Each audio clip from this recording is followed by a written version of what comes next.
नमस्कार दोस्तों, एक बार फिर से हम आपके लिए लेकर आए हैं देश दुनिया की ताज़ा बड़ी खबरें। सभी खबरों के बारे में एक एक करके विस्तार से आपको बताएंगे, तो वीडियो को अंत तक जरूर देखें। दोस्तों, अगर आप भी देश में निष्पक्ष पत्रकारिता का समर्थन करते हैं तो वीडियो को लाइक करके हमारे चैनल को सब्सक्राइब जरूर कर दें।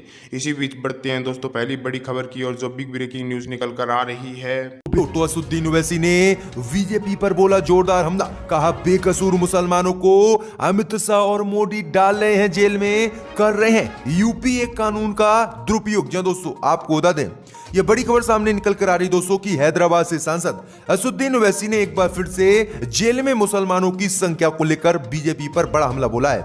असदुद्दीन ओवैसी ने कहा है कि यूएपीए कानून एक खराब कानून है जिसका इस्तेमाल निर्दोष मुसलमानों, दलितों और सरकार पर सवाल खड़े करने वाले लोगों के खिलाफ बीजेपी कर रही है। असदुद्दीन ओवैसी ने आगे कहा है कि यह साफ हो चुका है कि unlawful activities prevention act UAPA एक कठोर कानून है और इसका इस्तेमाल केवल निर्दोष मुसलमानों, दलितों और असंतुष्टों को कैद करने के लिए बीजेपी देश में कर रही है। आगे उन्होंने कहा है कि जिस तरह से बीजेपी राज से पहले मुसलमानों की संख्या जेलों में कम थी, लेकिन बीजेपी शासन आते ही देश की जेलों में सबसे ज्यादा मुसलमान, दलित और वंचित लोग भरे हुए हैं और इनके ऊपर गलत तरीके से यूएपीए कानून लगाकर जेल में डाल दिया जाता है और ये लोग निर्दोष हैं। वहीं आगे असदुद्दीन ओवैसी ने कहा है कि अब समय आ गया है कि हमें इस कानून का देश में विरोध करना चाहिए और बीजेपी से सवाल पूछना चाहिए। जी दोस्तों, ये बड़ा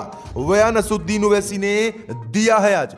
इसी बीच बढ़ते दोस्तों अगली खबर को, तो बिहार में महागठबंधन ने कसी कमर, बिहार चुनाव में हार को कोर्ट में चुनौती देने पहुंचे तेजस्वी, राहुल, नीतीश की बड़ी मुश्किलें। जय दोस्तों, आपको बता दें ये बड़ी खबर सामने निकल कर आ रही दोस्तों कि बिहार विधानसभा चुनाव में रिजल्ट आने के बाद भले ही राज्य में बीजेपी जेडीयू की सरकार बन चुकी है, लेकिन महागठबंधन इसे स्वीकार करने को अब भी तैयार नहीं है। नई सरकार के शपथ ग्रहण समारोह का बहिष्कार करने वाला महागठबंधन अब चुनावी रिजल्ट को कोर्ट में चुनौती देने की तैयारी कर रहा है। इस बीच आपको बता दें कि महागठबंधन के घटक दल राजद कांग्रेस ने आरोप लगाया है कि षड्यंत्र के तहत बिहार चुनाव में कुछ सीटों पे चुनाव परिणाम एनडीए के पक्ष में कराए गए हैं।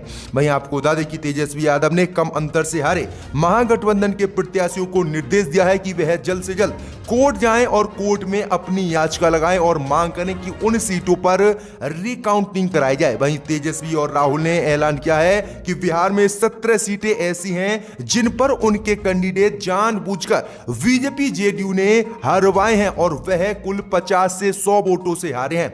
वहीं तेजस्वी राहुल ने कहा है कि जल्द से जल्द इन सीटों पर हम रिकाउंटिंग कराएंगे और इसी को लेकर हम कोर्ट में बिहार विधानसभा चुनाव की जीत को चुनौती देने पहुंचे हैं। जी दोस्तों, ये बड़ी अपडेट आ रही है कि अब बिहार में गिर सकती है नीतीश की सरकार रिकाउंटिंग को लेकर।